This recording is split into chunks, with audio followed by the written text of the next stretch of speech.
Good morning, or depending when you're watching this, good afternoon, good evening, or good night. My name's Ross, and as always told, out of Voice of Radio. So today I'm here to tell you about an exclusive event to which I was invited by the lovely folks over at the Pokemon Company. It was to celebrate the release of the new set Mega Evolution, and it was awesome. We had giant booster packs of Pokemon. We played giant games of Pokemon, and I mean giant. Seriously, look at the board, look at the size of the cards, people are there for scale. When I say we played giant Pokemon TCG, I mean we played giant Pokemon TCG. So let me tell you about the decks and how the day went and all the fun that we had, vying for this trophy. Yeah, that's right. There was an actual trophy.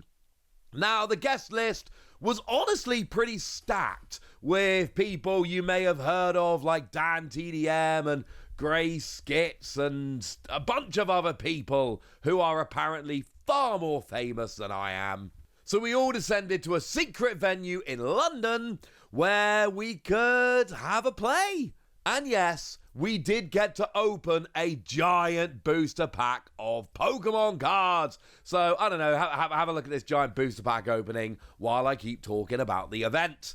And essentially, the deal with the event was that we went along and there were 6 countries. There were representatives from the UK, from France, from Spain, from Germany, from the Netherlands, and from Italy. And we were split into 2 groups of 3, and each group of 3 had a Mega Gardevoir team, a Mega Venusaur team, and a Mega Lucario team. Yes, I was very much on Team Gardevoir, as I think this picture shows quite nicely. And when we first got there, it was lots of hanging out, having some snacks, and getting to meet people, making a bit of content, filming some stuff, all of that good stuff. And then we got to the point where it was time to actually start getting given our decks. Now, initially, I was incredibly happy of being on Team Gardevoir. Without having seen the decks or deck list, I thought Gardevoir was a very strong choice. After having seen the decks and deck lists, there was a very, very clear number 1 deck. It was not Gardevoir. And I think, especially judging by the results in other matchups, because every matchup happened twice simultaneously, while my Gardevoir was playing against Venusaur, there was a second Gardevoir playing against a second Venusaur on the other pitch. Having seen all of that, I think it may well be that Gardevoir was the weakest deck, but we gave a very good account of ourselves nonetheless. Don't you worry, ladies and gentlemen, we had a pretty gosh darned good go. So you can see here we are struggling to get some of the cards out of the pack because they were literally, legitimately, actually stuck to the bottom of the pack. But basically the way they set these packs up, and I think we can probably all agree that they were probably actually stacked by Pokemon, but every pack actually did have, I believe every pack had like an EX and an illustration rare in here. So hopefully at some point we're actually going to see which one we got, as awkward as it is to actually get them out of the pack.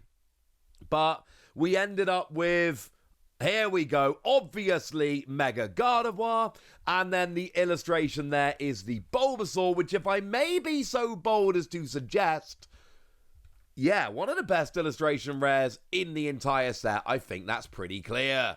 So in terms of the deck list then, I did take a little picture. This is what we were given in advance, showing what the deck is, although we were then given counts for our deck, but not for our opponents. So for Gardevoir, there is no other attacker here. You're attacking with Gardevoir. Technically, you could attack with Xerneas' Brighthorn to do 120. You weren't going to. This was a Mega Gardevoir deck. So you kind of had to use Overflowing Wishes to get a bunch of energy on the board, and then use Mega Symphonia. As support, we did have Xerneas, which was our preferred starter in most games, where GeoGate would search for 3 basic Psychic Pokemon and put them onto your bench, because Gardevoir, of course, attaches 1 energy to each of your bench Pokemon, so you needed to get your bench filled up quickly. That's where Xerneas comes in. For draw power, we had Lily's Determination and Friends in Paldea. We also had Mystery Garden, but that was actually not that useful. You got to discard an energy card from your hand and then draw until you had as many cards in hand as you did psychic Pokemon in play. But it was actually quite hard to get your hand low because Lily's a lot of the time was your preferred supporter.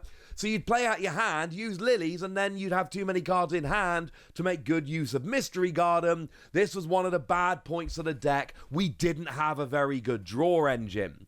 We did have Rare Candy for Gardevoir, which was nice, and we did have a couple of Switch in the deck, which was actually busted, because a lot of the time what you would need to do is use Overflowing Wishes, take a hit, and then switch into a fresh Gardevoir to actually use Mega Symphonia and do 50 damage for each of your energy attached to all of your Pokemon. Awkward deck to play, quite frankly, ladies and gentlemen, and my role on the team was coach, so essentially I was the guy there directing things, although, you know, Dan TDM is a very good player. We had Ollie there, who's a pretty good player as well, so plenty of people to help me out with decision making, but the role of the coach was supposed to be make sure things go smoothly and the plays are correct. So match number 1 was against Lucario. Let me show you their deck before I show you some highlights of the game. Now, the Lucario deck actually kind of busted. This was the clear best deck around, and I mean this very sincerely. Now, their attacker, the main attacker, was Lucario, but it's a stage 1 single energy 130, 2 energy 270, and they also had switch. They could switch into a new Lucario, or switch into somebody and then just retreat, and then stack this. Mega Brave was awesome. They had Fight Gong for consistency, and they had a 1-1 Lunatone Solrock line, which could help them to draw cards as well, which was absurd. But the best thing about the deck was the Hariyama.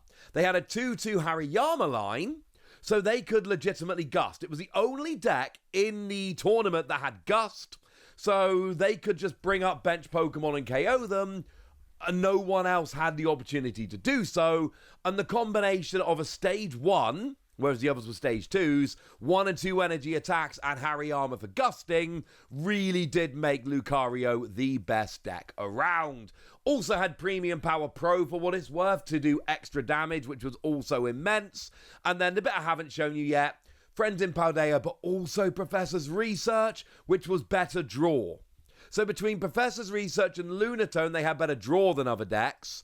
And Hariyama giving gusting was absurd, combined with Mega Lucario having stage 1 single and 2 energy attacks. I'm not kidding, Lucario was the strongest deck in the tournament. So you can see here what we're dealing with in terms of play. This is essentially my team trying to get a shuffle going, which did not work perfectly. It was an awkward deck to shuffle. Yes, it did take several people to try and attempt to shuffle the deck. Look how large the cards are.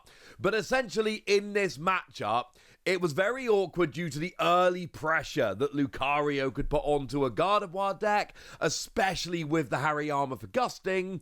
So basically, we needed to get a Mega Gardevoir EX as fast as possible, and then getting a Mega Gardevoir EX as fast as possible would mean that we could tank a hit, potentially switch into another Mega Gardevoir, because they had no one-hit KO potential. Well, unless they played an absurd amount of Premium Power Pro at the same time. But you see here early in the game, this is our turn 1. We're trying to get a Xerneas rolling, or at least early turn.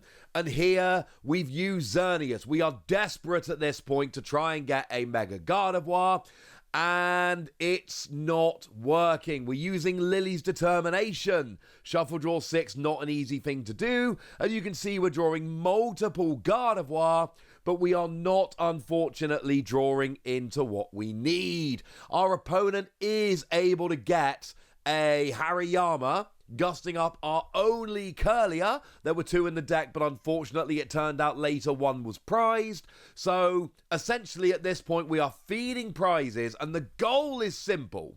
The goal is try to get a Gardevoir going, tank a hit, and then get 2 KOs in a row. This was our hand at one point for Gardevoir. No rare candy. And here's Lieutenant Surge's bargain. We finished the game with a sad Lieutenant Surge's bargain. We got a prize from our opponent, which helped our tiebreaker. And they should not have agreed to this. They 100% were going to win the game. But they did. But essentially, the game just came down to they had a Hariyama on our early routes. We never hit Candy Gardevoir. And we got too far behind in the game. So sitting at 0-1, our last remaining game was against Venusaur, and then hoping for tiebreakers to get us into the final. The top player in each group, the top team in each group will make the final. So we had to try and beat Venusaur. Here's a Venusaur deck in a nutshell. And here's the thing, right? Mega Venusaur itself is really slow. It can move your grass energy around your field, and 4 energy 240 is great, but it seems kind of slow. Except it had 3 copies of Teal Mask Ogerpon, and it had Forest of Vitality. So Teal Mask Ogerpon, you attach energy and then draw cards, and also Forest of Vitality lets you evolve into Mega Venusaur much more quickly. Lets you evolve your grass Pokemon whenever you like, as long as it's not your first turn. So what you can do with this deck is just use Teal Mask Ogerpon to be attacking turn 2, doing decent damage, and then pivot into Mega Venusaur, who's got huge HP.